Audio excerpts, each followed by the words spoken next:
Hola chicos, ¿cómo están? Vamos a arrancar.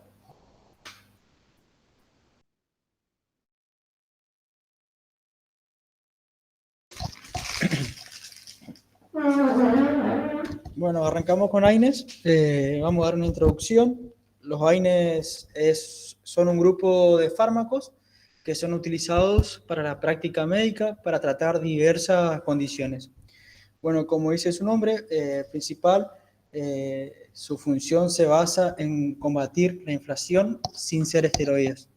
Estos son utilizados tanto por prescripción médica o como por automedicación, ya que la venta también de estos fármacos tiene una venta libre, que eso tenemos que tener en cuenta también, que esto va a aumentar la importancia de entender sus mecanismos y los beneficios y riesgos, que no es como una pastilla, como un chicle. Después vamos a pasar, bueno, el mecanismo de acción de la ciclooxigenasa.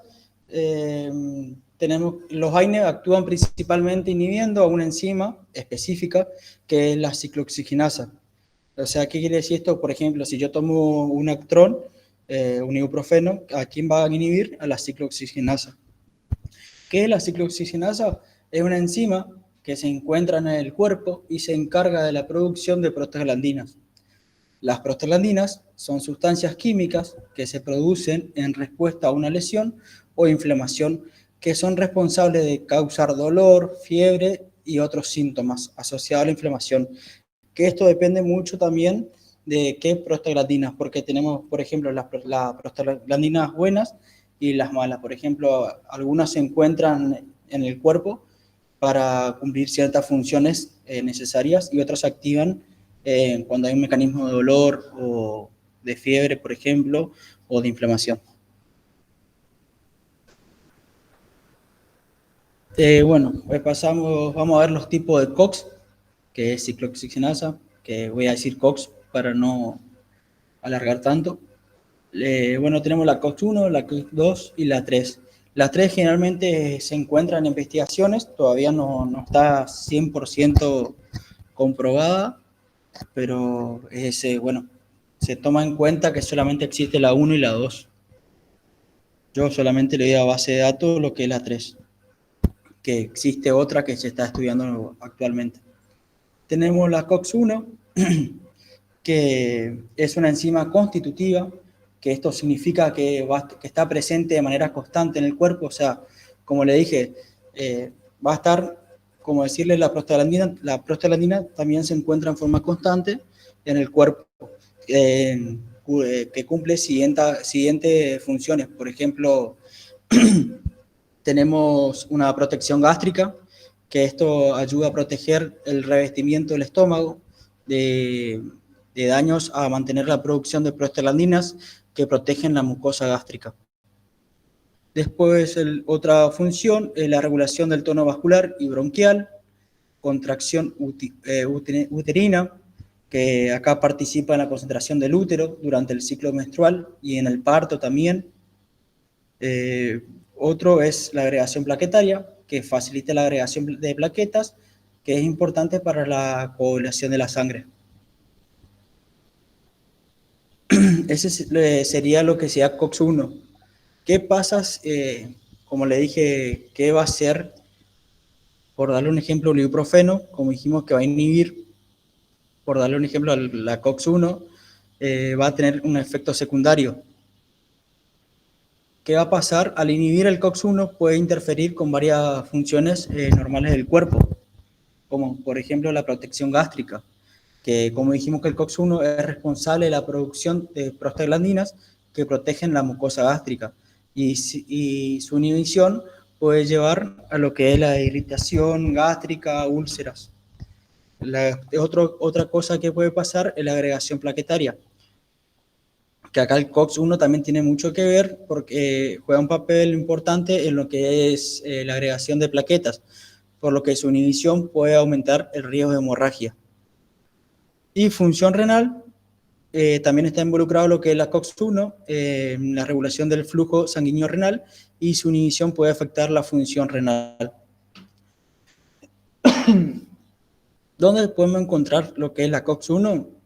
Lo podemos encontrar en la mayoría de los tejidos del cuerpo, o sea que está presente siempre. Después pasamos a lo que es la COX-2, que es una enzima inducible producida en mayor cantidad en respuesta a una lesión o inflamación.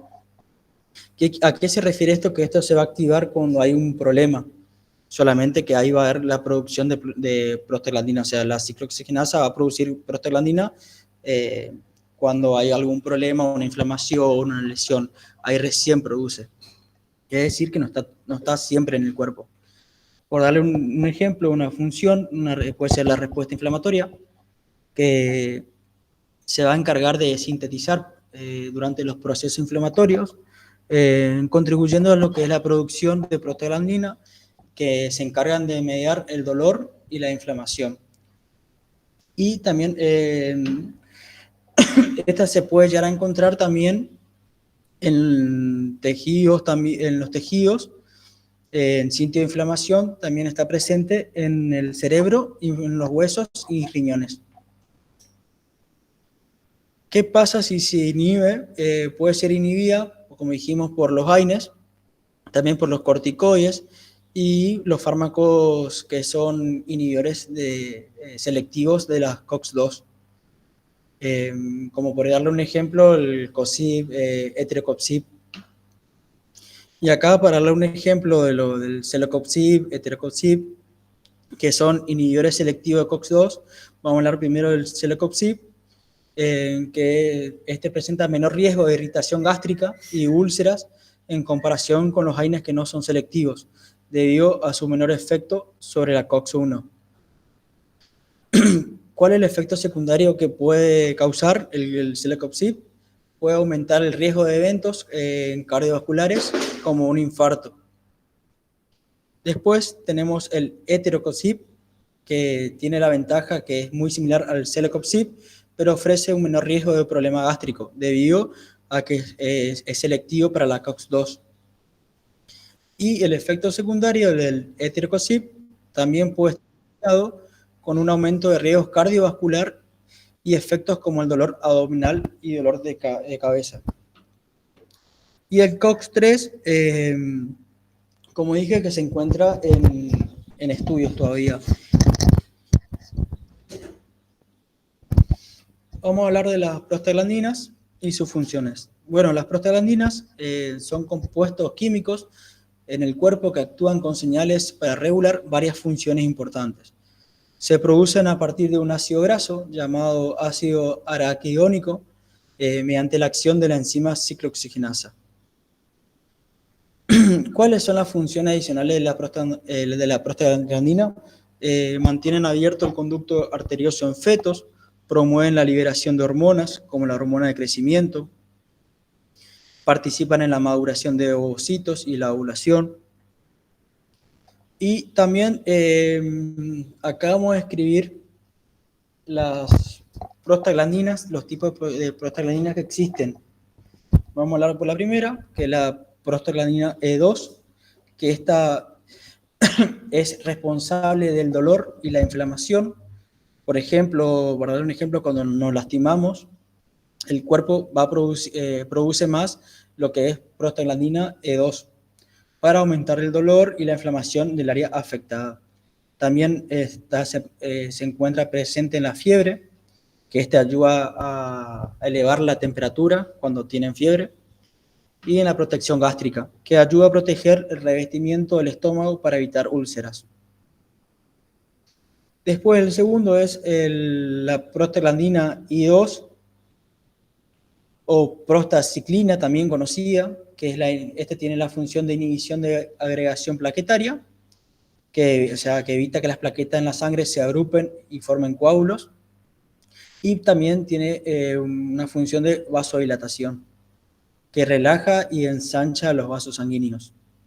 Esto va a ayudar para reducir lo que es la presión arterial. El tercero, que es el tromboxano, tiene funciones de agregación plaquetaria también, hace que las plaquetas se agrupen, lo cual es importante para la coagulación de la sangre cuando hay una herida, y este permite una vasoconstricción.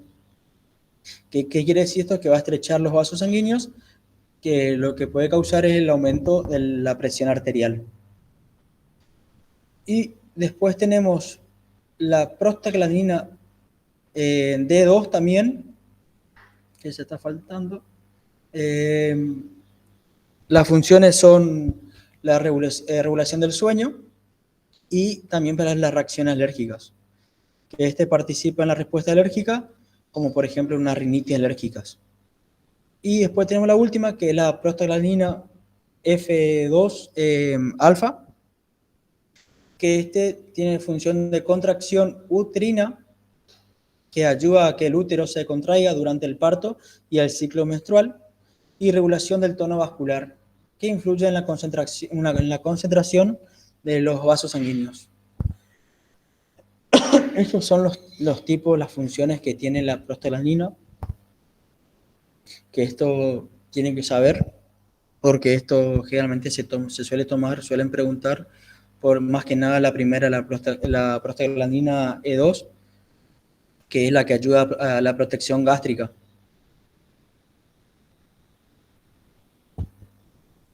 Después seguimos con las acciones farmacológicas. Bueno, que acá tenemos, bueno, los AINE tienen 4 efectos principales, que el primero es analgésico. Esto se refiere que a la capacidad de los AINE para aliviar el dolor.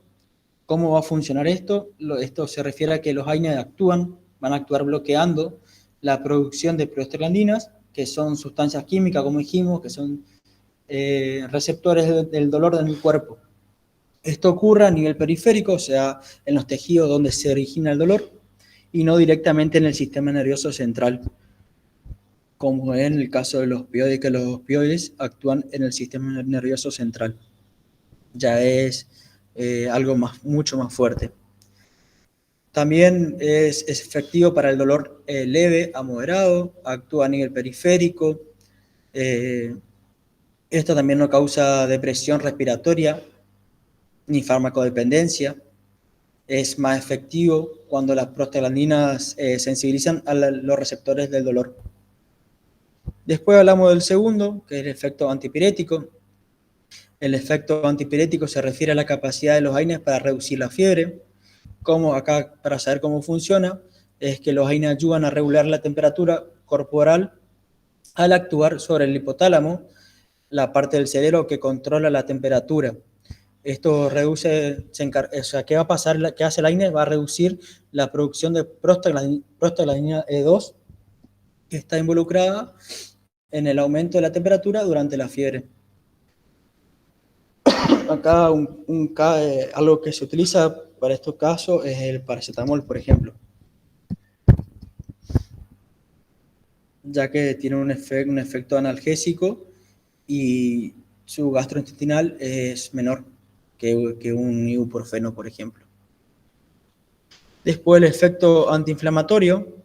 El efecto antiinflamatorio se refiere a la capacidad que tienen los AINES para reducir la inflamación en el cuerpo. ¿Cómo va a funcionar esto? Los AINES se van a encargar van a reducir la inflamación a inhibir las prostaglandinas, que son mediadores clave de la inflamación.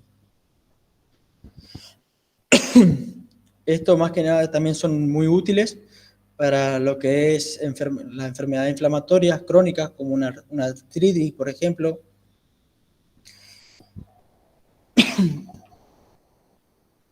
Después, por ejemplo, podemos ir con otro, que es el efecto antiagregante plaquetario. El efecto antiagregante plaquetario se refiere a la capacidad de los AINES, especialmente a la aspirina, para prevenir la formación de coágulos en la sangre. ¿Esto cómo va a funcionar? La aspirina se encarga de inhibir de manera irreversible la enzima COX en las plaquetas, lo que reduce su capacidad para agregarse y formar coágulos. Estos casos, por ejemplo, esto es importante también saber, porque le pueden dar un caso que venga un paciente para realizarse una extracción Y nosotros lo que hacemos en el Vidal es, por ejemplo, si sabemos que un paciente está tomando un anticoagulante, le pedimos que suspenda 48 horas antes y 48 horas después de la cirugía, que de esa manera nos resulta beneficioso para la formación del coágulo y así el paciente pueda llegar a curarse.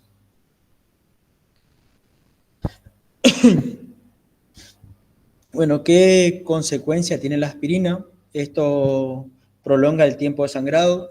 Por ejemplo, en caso que hagamos una extracción y no sepamos que el paciente que esté tomando aspirina, van a tener una hemorragia el paciente. O sea, nunca se va a poder llegar a formar el coágulo y el paciente le va a sangrar, le van a hacer compresión, lo que sea, pero no va a parar de sangrar.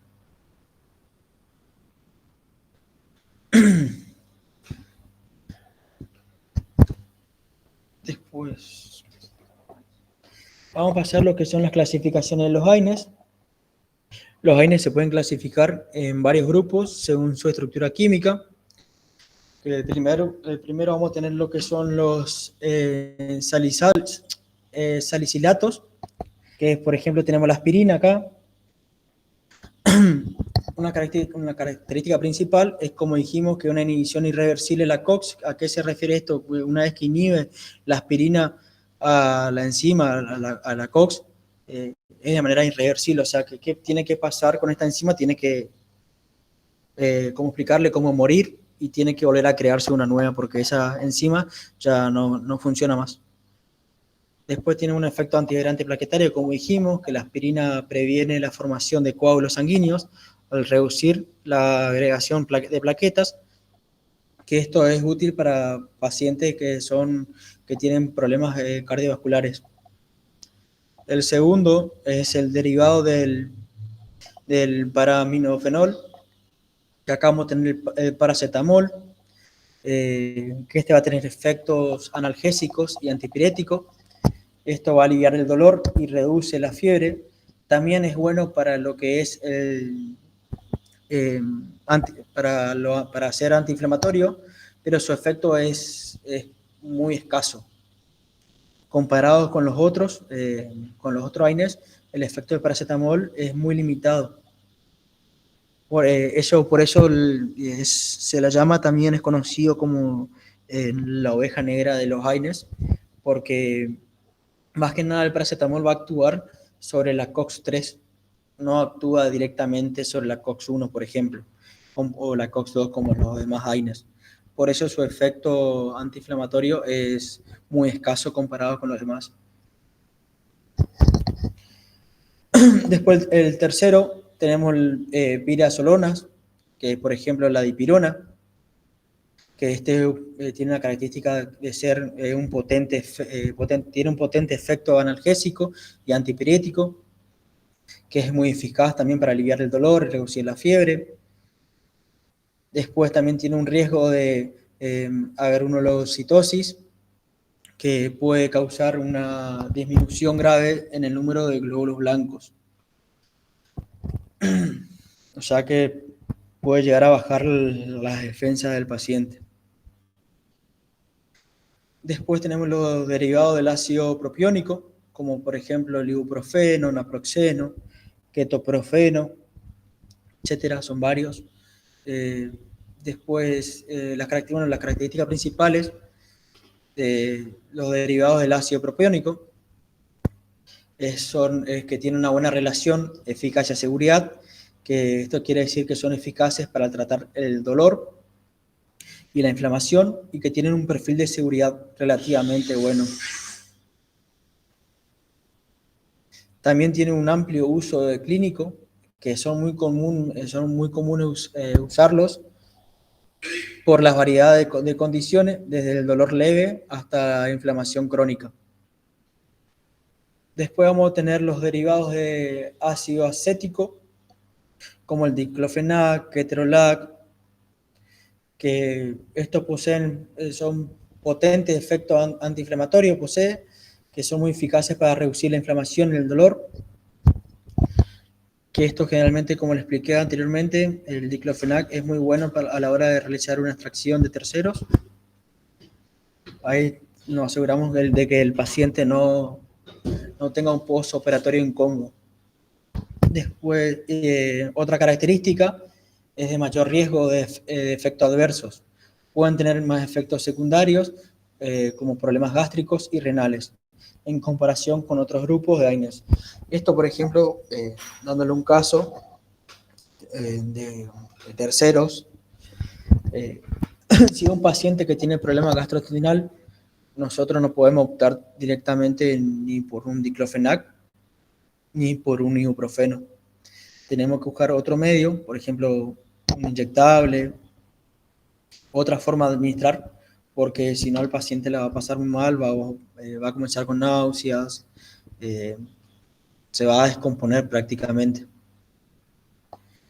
Después vamos a tener el Oxicam, que acá tenemos el Piroxicam y Meloxicam, que esto tiene una vía media prolongada, tiene una duración prolongada de acción, lo que permite menos dosis diaria. Esto se refiere al tener una vía media prolongada, perdón, se refiere a que es como el diclofenac, también lo mismo, que son menos dosis para darle al paciente. No es lo mismo que un ibuprofeno que tenés que darle cada 6 o 8 horas, por ejemplo. En cambio, lo que es un piroxicam le va a dar cada 12 horas, por ejemplo. Esto también posee un efecto antiinflamatorio potente, que son muy buenos para tratar, para hacer un tratamiento de inflamación. Después vamos a tener los fenamatos, que tenemos, por ejemplo, el ácido fenámico, que tiene, estos son los menos utilizados, que no son tan comunes como otros AINES y se usan menos en la práctica clínica, o sea que nosotros prácticamente esto ni recetamos. Tiene una eficacia similar a otros AINES, tienen una buena eficacia comparable a los otros AINES en el tratamiento del dolor y la inflamación. Esto más que nada, generalmente nosotros más nos centramos más en el diclofenac, ibuprofeno, ketorolac, naproxeno, en casos más severos, por ejemplo. Generalmente no llegamos a dar esto nunca, pero tienen que conocer. Y por último, vamos a tener lo que son los inhibidores selectivos de COX-2, que como le dije anteriormente, tenemos el celecoxib y etrocoxib, que son de menor riesgo gastrointestinal. Esto causan menos irritación gástrica y úlceras en comparación a los AINES no selectivos. Acuérdense que estos son selectivos porque van a actuar directamente sobre la COX-2. ¿Y por qué? ¿Qué diferencia también hay? Es que esto, al estar directamente, al ser selectivos directamente a la COX-2, que la COX-2 se encuentra más involucrada en lo que es la inflamación, entonces van a actuar directamente sobre esa enzima. También posee mayor riesgo cardiovascular. El uso prolongado puede aumentar el riesgo de eventos cardiovasculares como infartos y accidentes cerebrovasculares.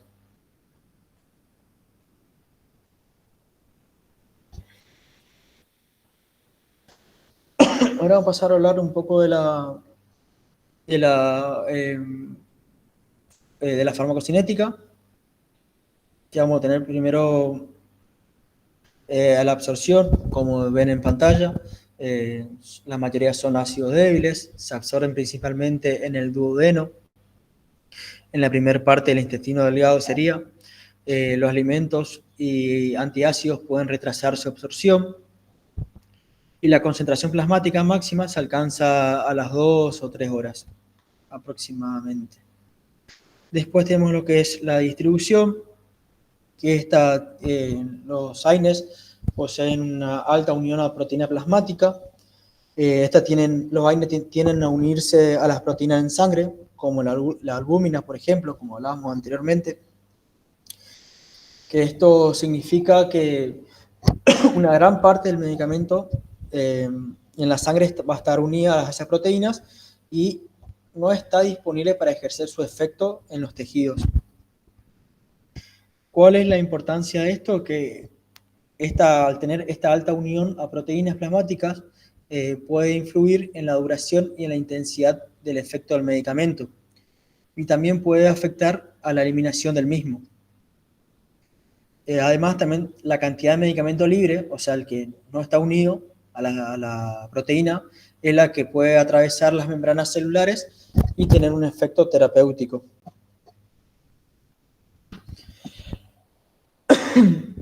Estas también se distribuyen bien en los tejidos inflamados. Los AINES tienden a concentrarse en áreas donde se encuentra la inflamación, donde hay inflamación.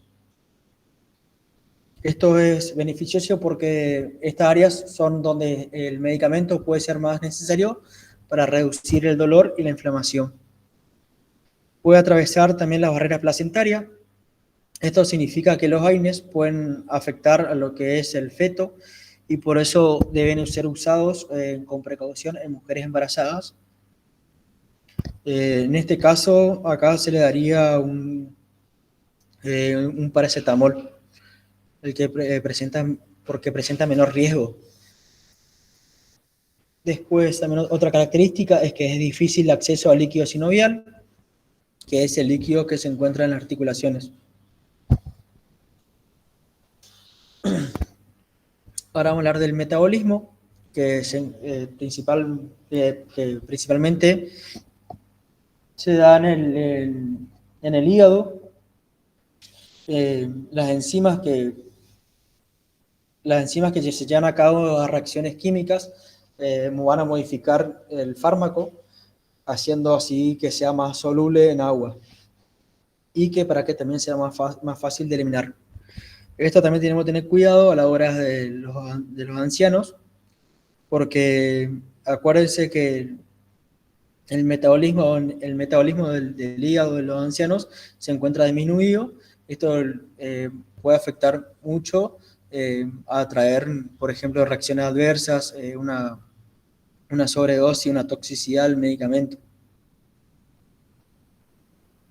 Después, y por último, tenemos la eliminación, que esto principalmente se da por la filtración glomerular, o sea, en los riñones, que los AINES son filtrados desde la sangre hacia la orina de los riñones, donde luego se eliminan del cuerpo. Algunos también son secretados en el túbulo renal, que este proceso también va a ayudar a eliminar los AINES en el cuerpo y puede influir en la cantidad de medicamentos que permanece activo en el sistema. Y la acumulación en sitios de inflamación puede prolongar el efecto del fármaco. Esto se refiere a que los AINES tienden a acumularse en áreas inflamadas del cuerpo. Como dijimos anteriormente, esta acumulación puede hacer que el medicamento permanezca en el área afectada por más tiempo y continúe así ejerciendo su efecto antiinflamatorio y analgésico. Ahora vamos a hablar de los efectos adversos. Ahí les muestro, por ejemplo, cuáles son los efectos adversos. Tenemos gastrointestinal, cardiovascular, renal, hepático, hematológico, hipersensibilidad, neurológico. Esto más que nada el cuadro que ustedes pueden ver, esta fotito, es muy importante estudiarla y saberla porque esto se pregunta, es pregunta de examen, siempre se preguntó esto. Por ejemplo, a un paciente gastrointestinal, nosotros no le podemos dar un naproxeno. ¿Qué quiere decir esto? Que si nosotros le damos un naproxeno, lo estamos matando al paciente. ¿Qué tenemos que recetar acá? Como dijimos, un celecoxib, algo que sea inhibidor selectivo acerca de la COX-2. Cuando hablamos de daño cardiovascular, decimos que el diclofenac va a ser lo peor que le podemos dar al paciente y que lo recomendado sería darle un naproxeno. Esto ustedes tienen que saber bien porque esto sí o sí le van a preguntar.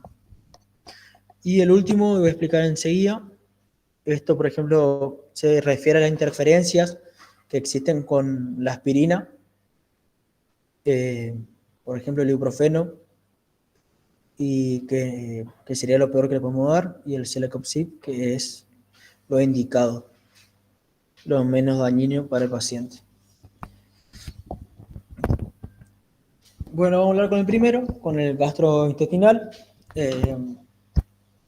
Acá vamos a tener, esto va a causar úlceras gástricas que pueden causar lesiones en el revestimiento del estómago y también hay en el duodeno, que es la parte inicial del intestino delgado, resultando que el resultado va a ser como va a causar una úlcera que puede sangrar o puede perforar, que esto es debido a que, como dijimos, si le damos un ibuprofeno, esto va a inhibir lo que es a la COX-1, que acuérdense que la prostaglandina tenía una función importante en el cuerpo, justamente en el estómago, que era proteger a la mucosa para así evitar lo que sean úlceras. Entonces, si nosotros le damos un ibuprofeno y el paciente ya tiene problemas, prácticamente le estamos formando una buena, hermosa úlcera. Hemorragia digestiva también le podemos causar, que acá los AINE pueden provocar sangrado en el tracto gastrointestinal, que puede ser grave y también potencialmente peligroso. Después, otra cosa que puede pasar es una perforación intestinal, en caso grave como una úlcera, puede perforar la pared del intestino y causando así una emergencia médica que requiere intervención quirúrgica. Y por último, una dispepsia, que esto se refiere a malestares digestivos, por ejemplo, un dolor, ardor o indigestión en el estómago. Después vamos a pasar a lo que es el segundo, que es el segundo sistema afectado, el cardiovascular, que acá va a aumentar aumento del riesgo del infarto de miocardio, que esto se refiere a que los AINES pueden aumentar el riesgo de eventos cardíacos graves como infartos debido a su efecto sobre la coagulación y la función del corazón. También puede causar una trombosis, que es la formación de un coágulo en los vasos sanguíneos que puede ser favorecida por algunos AINES, aumentando el riesgo de trombosis, que es como un coágulo que se forma y que tapa las arterias.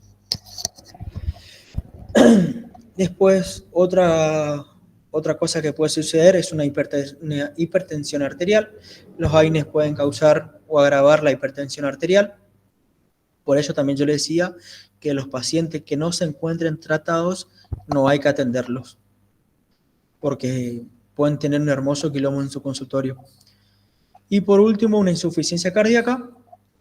En algunos casos los AINES pueden provocar o empeorar a veces la insuficiencia cardíaca, especialmente en personas con problemas cardíacos preexistentes ya. Todo esto sería lo que es cardiovascular. Ahora vamos a pasar a lo que es renal, que acá en el renal vamos a encontrar la insuficiencia renal aguda, que los AINES pueden causar una disminución rápida en la función renal, que esto puede llevar a una insuficiencia renal aguda. Una nefritis intersticial, que esto se refiere a que es una inflamación del tejido intersticial del riñón que puede ser inducida por AINES. Y también una necrosis papilar renal, que es una condición grave en la que parte del tejido del riñón se encuentra afectado y muere. ¿Y qué va a pasar con esto? Va a estar afectada lo que es la función renal. Ahora vamos a hablar de lo que es de efectos adversos acerca del hígado, o sea, hepático.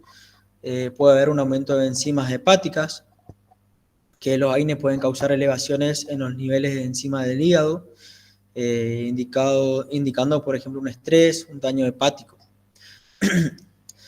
Después puede causar también una hepatitis medicamentosa, que es la inflamación del hígado causada por una reacción adversa a los medicamentos. Una insuficiencia hepática, en casos muy graves ya, el daño al hígado puede llevar a insuficiencia hepática, una condición seria que afecta a la función del hígado.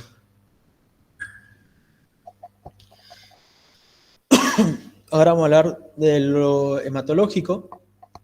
Acá puede haber, por ejemplo, una anemia, una trombocitopenia y una neutropenia.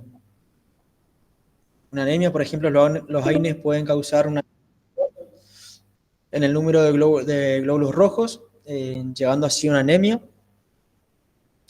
Una trombocitopenia se refiere a la reducción en el número de plaquetas en la sangre, que esto se refiere a que puede llegar a aumentar el sangrado. Y una neutropenia se refiere a la disminución en el número de neutrófilos, que lo que puede hacer en el cuerpo que sea más susceptible a infecciones. Después hablamos de hipersensibilidad, por darle un ejemplo, que erupciones cutáneas, que esto puede ser debido a una reacción alérgica al fármaco, asma, algunos AINE pueden inducir, por ejemplo, o agravar también ataque a los asmáticos, anafilaxia, una reacción alérgica también severa, que puede llegar a ser, que es potencialmente mortal. Y síndrome de Stevens-Jones, que es una reacción alérgica grave que causa ampollas y descamación de la piel, afectando también las membranas de la mucosa.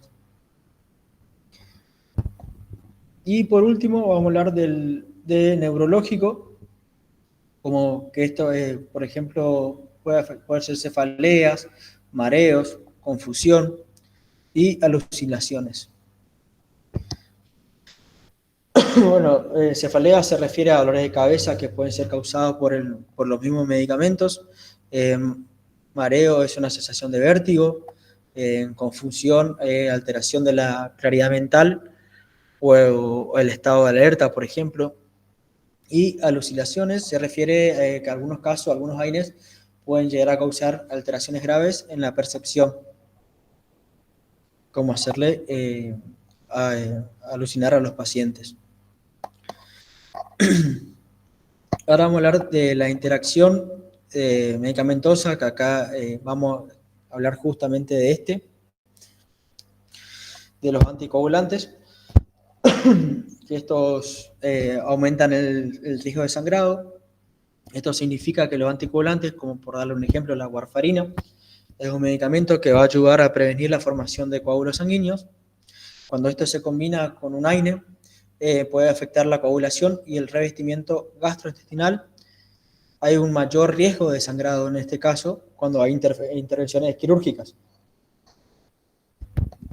¿Por qué se debe esto? Se debe a que los AINES pueden causar úlceras o hemorragias gastrointestinales y cuando se usan junto con un anticoagulante, el riesgo de sangrado aumenta severamente. Por ejemplo, darle que esté tomando un anticoagulante y nosotros decidamos darle una aspirina, por darle un ejemplo, ahí prácticamente lo estamos desangrando al paciente, más si queremos hacer una intervención quirúrgica.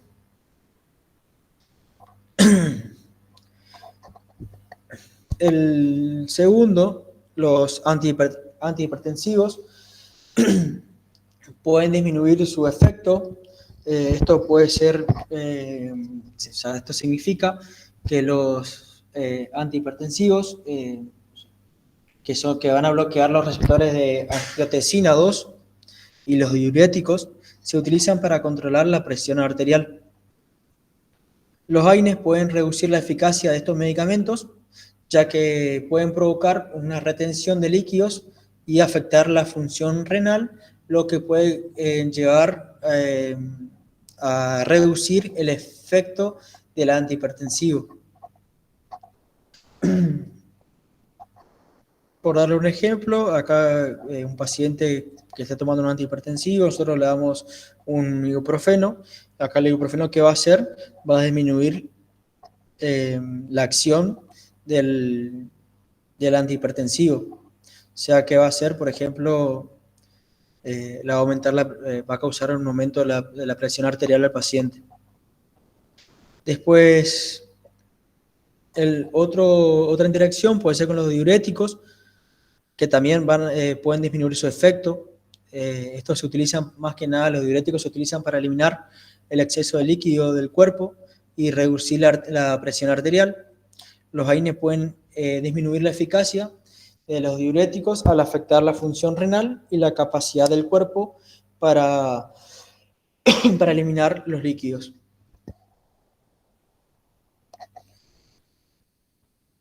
Después, otra interacción son otros AINES, por ejemplo, que demos múltiples AINES.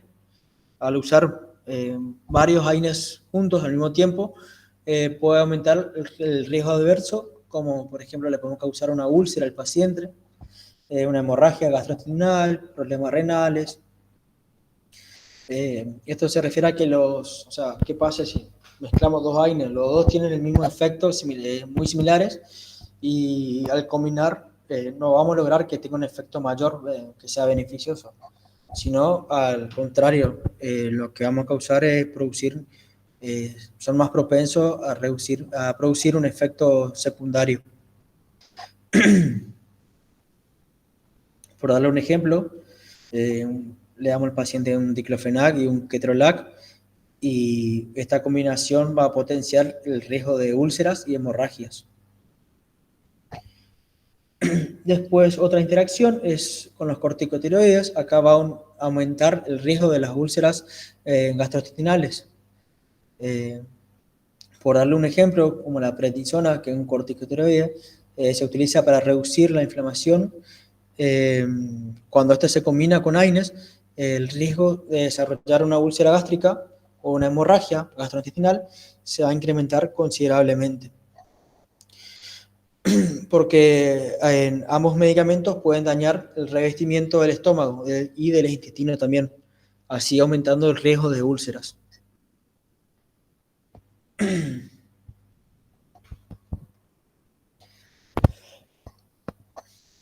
Después vamos a hablar de las precauciones, que esto usar con cuidado en ancianos. Acuérdense que cuando hablamos de farmacocinética, el tema del metabolismo de los ancianos y los niños, hay que tener mucho cuidado. Monitorear función renal y hepática en tratamientos prolongados. Generalmente son 48 horas máximo lo que se puede recetar un AINE. Evitar en tercer trimestre de embarazo por riesgo de cierre prematuro del conducto arterioso. Más que nada también esto se refiere a que si nosotros recetamos un AINE a una embarazada, en el tercer trimestre es seguro, pero también se corre un riesgo de que tenga un parto prematuro. También otra precaución es precaución en pacientes con antecedentes de úlcera péptica. Y otra es, la última es cuidado en pacientes con riesgo cardiovascular.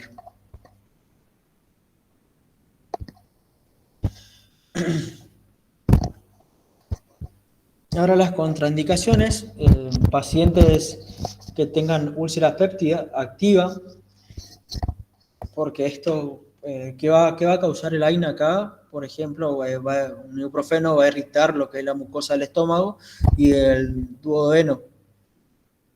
Esto, como les expliqué anteriormente, que los AINE van a inhibir una enzima, que es la ciclooxigenasa, que es importante para la producción de prostaglandina. Y la prostaglandina, a la vez, tiene un efecto protector en el revestimiento del estómago. ¿Para qué hace esto? Para ayudar a mantener la integridad de la mucosa, o sea, para prevenir lo que es la formación de úlceras. Nosotros, si inhibimos a la ciclooxigenasa, esto no va a tener esa protección, y el ácido gástrico puede dañar el revestimiento del estómago. Después, otra contraindicación, una insuficiencia renal grave, porque acá los AINE van a reducir el flujo sanguíneo a los riñones, y porque estas van a bloquear, como dijimos, las prostaglandinas, y que ayudan a regular este flujo. Otra contraindicación, insuficiencia hepática grave, porque la capacidad del hígado para metabolizar el fármaco va a estar reducida, que esto puede llevar, como dije anteriormente, a una acumulación del medicamento en el cuerpo, y así puede aumentar lo que es el riesgo de efectos secundarios y toxicidad. Después, otra contraindicación, antecedentes de hipersensibilidad a los AINES, puede incluir síntomas como urticaria, por ejemplo, o una hinchazón, dificultad para respirar. tercer trimestre del embarazo, como le expliqué anteriormente, hay que tener cuidado, o sea, no es que no se pueda hacer en este caso, pero sería lo ideal que no se trate ningún, a ver cómo le explico, que la mujer al estar embarazada, lo primero que tiene que hacer es ir al odontólogo para poner su boca en condiciones, porque durante su embarazo se corre mucho riesgo de perder al bebé de algún aborto. Entonces, generalmente si tienen alguna amiga que se embaraza o está embarazada, lo ideal sería que tenga su control. Ni bien sepa que está embarazada, tiene que hacerse un control para tener su boca en condiciones. Y por último, niños y adolescentes con infecciones virales. ¿Por qué decimos esto? Por el riesgo del síndrome de Reye, que se da con la aspirina. Que esta es una enfermedad que afecta al hígado y al cerebro, que esto más adelante lo vamos a explicar. Después tenemos el uso racional de AINES, como dice en la pantalla, para un uso seguro y efectivo de los AINES se recomienda primero usar la dosis mínima efectiva.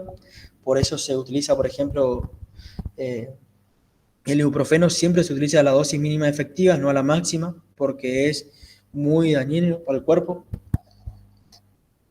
El segundo es usar por el menor tiempo posible, generalmente por 48 horas máximas.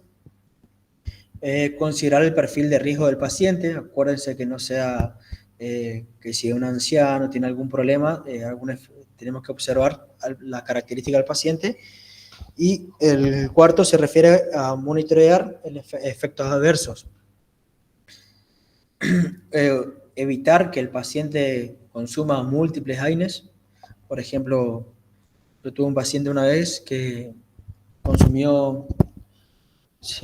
tomó 2 ibuprofenos de 600 al mismo tiempo y después terminó vomitando verde debido a la toxicidad que tenía. Sexto, como dijimos, en ancianos hay que reducir la dosis. Indagar sobre el uso previo de AINES por automedicación. Si el paciente suele tomar medicamentos, un ibuprofeno, toma paracetamol, si se medica solo. Todo eso tenemos que estar enterados. Bueno, ahí para ser más específicos acerca de cada AINE, podemos decir que la aspirina es analgésico, antipirético, antiinflamatorio y antiadherente plaquetario. Ahora vamos a hablar de aspirina. Esos son los efectos que posee la aspirina. Esta va a inhibir, como dijimos anteriormente, va a ser una inhibición irreversible de la COX-2. Significa que la aspirina se va a unir de forma permanente, o sea que va a bloquear la actividad durante toda la vida útil de esa enzima. Que esto no sucede con otros AINES que solo van a inhibir la COX de manera reversible. Esta también puede ser una pregunta de examen, cómo inhibe la aspirina. Acuérdense que es de una forma irreversible. Este se utiliza también a dosis bajas como antiadherente plaquetario, de 81 a 325 miligramos por día. Está contraindicada en niños y adolescentes por riesgo de síndrome de Reye. Después vamos a hablar del paracetamol, que tiene efecto analgésico y antipirético y posee poco efecto antiinflamatorio. Que esto es también crucial, pregunta de examen. El paracetamol es eficaz para el dolor, pero su acción se limita a los tipos de dolor de intensidad leve a moderada. Y cuando hablamos de antiinflamatorio, este tiene un efecto muy limitado en la reducción de la inflamación. Esto se debe a que su mecanismo de acción principal no está tan centrado